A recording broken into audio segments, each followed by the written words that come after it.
Welcome back to Beyond the Dugout, presented by Visit Las Vegas. I am with the man they call Shea Langeliers. That's right, baby. Shea Langeliers in the house. Shea, one place I want to start. I've got a certain affinity. I've got a certain love for individuals like you who have chosen this path, who have chosen, as you know them to be, as I affectionately refer to them as, the tools of ignorance. How did we get here to a point where you're like, you know what, 100 miles an hour, I want to get in front of that. 90 mile an hour sliders spiked, I want to put my body in front of that. Foul balls off the forehead, sign me up. Like, how did we get to a point where you're like, I want to be a catcher? Yeah, I think back to like around 12, 13 years old, my dad just told me growing up that a catcher that can hit is one of the best ways to the big leagues. So that's kind of how it started, and then I started catching all the time, and kind of wound up knew that that's what I wanted to do in high school. Was actually getting looks as like a corner infielder going to college, and nice. Then Baylor was the first school to offer me as a catcher. So and I knew that's what my future was going to be, what I wanted to do. And then it's just kind of grown from there, and then obviously we get pretty beat up back there, so it's more it's a servant mentality for sure. You're there for the rest of the team, the pitchers, to take care of what's going on, and obviously you gotta love to do it. You do, and you do a damn good job of it, and I think that's a great point, that you do have to have that servant mentality. That takes me to the next question. As a catcher, your responsibility, and at the big league level, your responsibility is expansive. You have a ton on your plate. You got a starting rotation that can fluctuate. You have a bullpen that can see turnover. Really, it's an extension of the AAA bullpen at times, because there's guys that are coming in and out.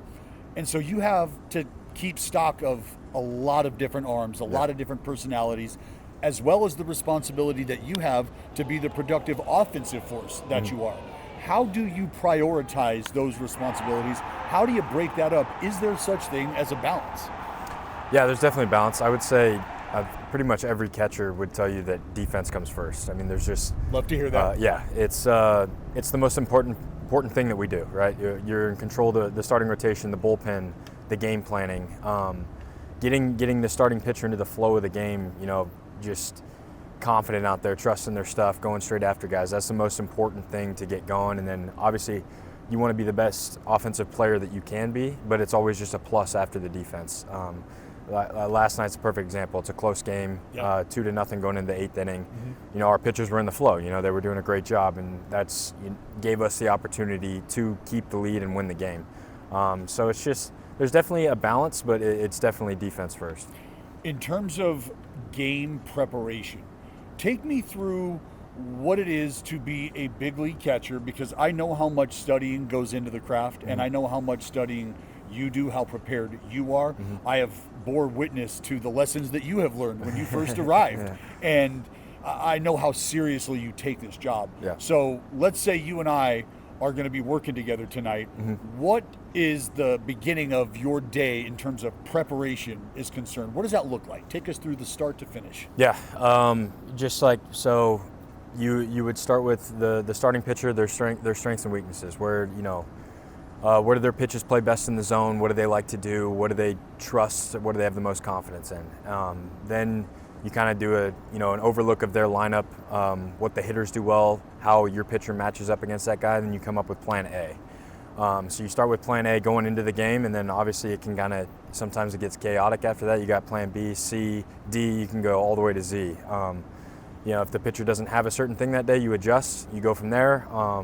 If the hitters are coming up to the plate and doing something different that you saw on video, you adjust from there. So it's kind of, you start with plan A, and then you kind of go from what your eyes are telling you during the game, and you just adjust from there. Do you have those moments where in the middle of the game, and maybe it doesn't even take that long, I've been there, you can tell very quickly by some of the swings you're getting, the fact that I've been backing up third now for 3-4 hitters in a row, we're going to have to make an adjustment here. How quickly for you do you think it's okay to go out there and sort of call that timeout? Hey, 30 seconds here. We had a game plan. This is the 6th hitter in the first inning. I think we need to reevaluate. Like, is that something that you are unafraid to do? Because I have watched that sort of evolve with you, and you take on more of that leadership role where you're going to extinguish this little flame before it becomes that big fire you can't control. Yeah, I mean, it's what you're talking before. It's, you know, the learning experience. It's, you know, when I first got up here, it's probably I would have let that ride out longer. Sure. Trying to stick to plan A or whatever the case may be. Now it's, you know, you get that gut feeling or what your eyes are telling you. Guys are all over certain things. It's weird. Something feels weird. That's the time you go out to the mound. You talk to your guy. You say, hey, we gotta mix things up. Like if they're on the heater, you know, let's spin some stuff. Let's start soft. Let's get into the count that way. If it's the other way around, they're all over the breaking ball. You know, let's get some fastballs in on them. Get them feeling uncomfortable to open that breaking ball back up. It can be a bunch of different things, but yeah, it's definitely the learning process of just like trusting your eyes, what your eyes are telling you. Sure. Is there something more fabulous? I need something to chase, something to melt this face. I need Las Vegas. It's too much and never enough. Oh, welcome to fabulous. It's spectacular, outrageous, impossible stuff. You'll stop and yell, welcome to fabulous. You're going on your 4th season, getting ready to close what is, in my opinion, by far your most productive campaign because of the growth and because of the individual success you're having. But let's zoom out for a little bit, because you are every bit a part of this core as some of the other younger individuals. But there's some guys that have made some noise here. And I think about guys that have made adjustments. I think about a guy like Tyler Soderstrom, who has made adjustments defensively in a multitude of positions. You've seen his growth offensively as well. How nice is it to watch guys like Sody kind of grow into his own right now? Still a ton to learn, but knowing that he's just one of the many guys that is a part of this core that you guys have created.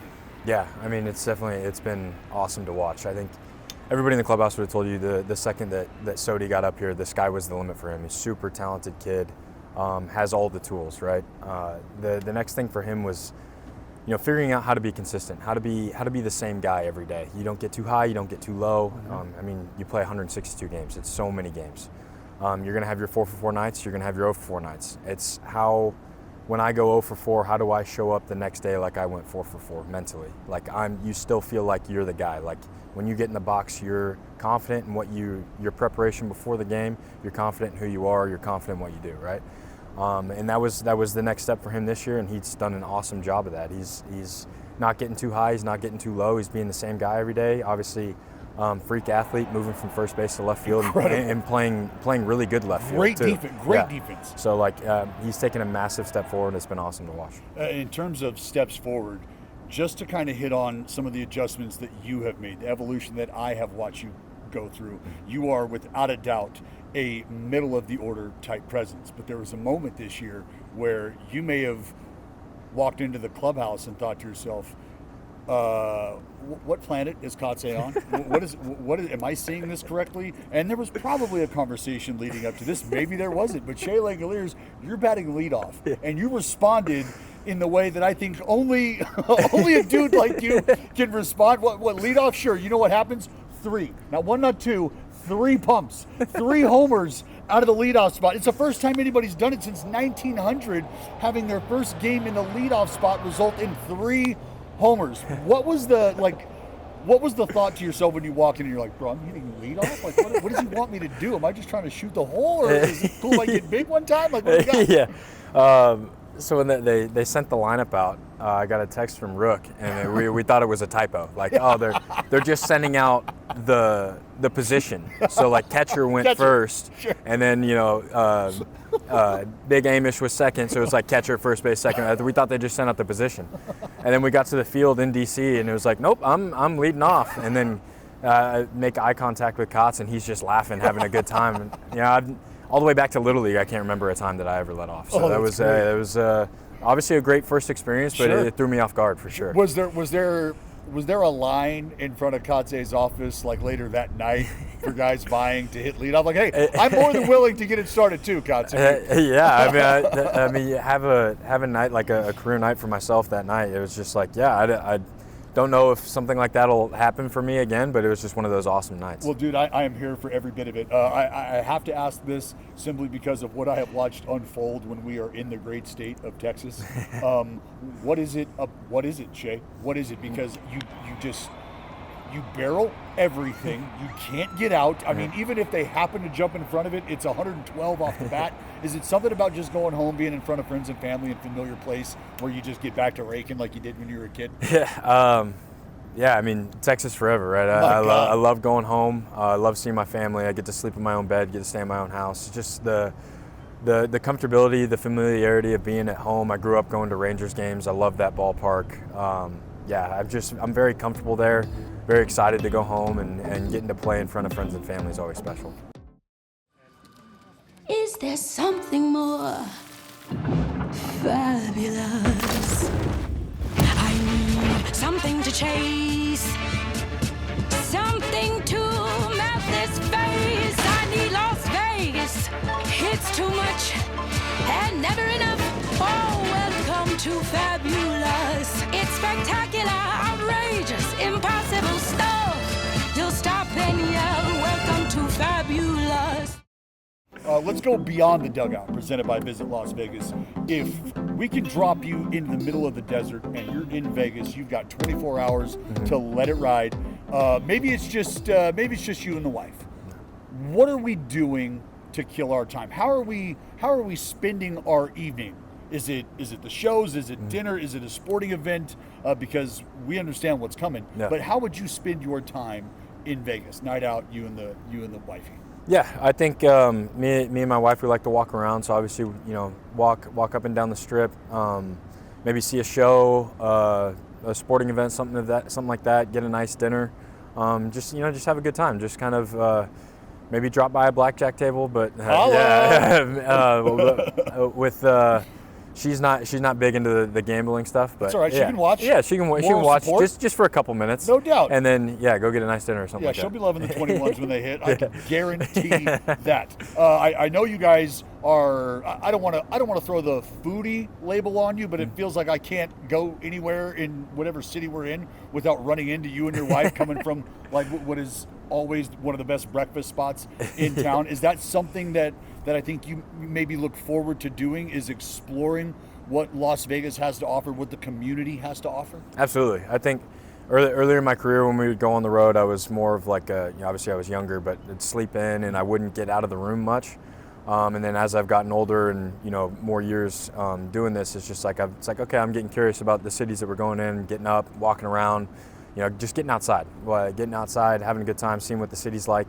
And then obviously part of that's exploring, seeing breakfast spots, dinner spots. I'm always up for, a good omelet or a good steak. When we think about what this core represents and what this core of players have collectively, there's arms, there's power, there's discipline. I think about the cohesiveness and how tight you guys are, the fact that you guys are friends and you care about each other, you spend time with each other away from the ballpark. What is something that fans who are going to get to watch you guys each and every day in the future in Las Vegas, what is something that they can expect or that they can look forward to when it comes to this core of players that will eventually be donning the green and gold in the desert? Yeah, I mean, one, it's a special group, like you said. We're really close. We've been, all the way to 2023, the really bad year, to go through something like that. Stay together and just keep growing from there. It just kind of proves that huge step we took last year to 2024, winning 19 more games, and just kind of shows you what we're going to be able to do in the future. And this group is so close, and we've been, like I said, growing together, just getting stronger. You can expect we're going to come out there, we're going to give it everything we got every night. We're going to have fun. It's going to be a good time. I think that is well said, and I think you have given not only fans who are familiar with the work that you and the rest of the boys are capable of doing excited, but anybody who has any sort of expectations of what's to come, tune in now stay tuned in, stay locked in, because what you and the boys have on tap, I know, is very exciting. I get to watch it each and every day. You should be proud of the steps, as you called them, in terms of progress that you've made, not only individually, but as a team collectively, because they're not just steps, man. They are leaps and bounds that you guys are making. It's been a hell of a ride to watch so far, and I can't wait to continue to watch the growth, my man. Yeah, it's gonna be a lot of fun. Thanks for spending some time with me, Shea. Thanks, Dallas. That is Shea Langeliers, Beyond the Dugout.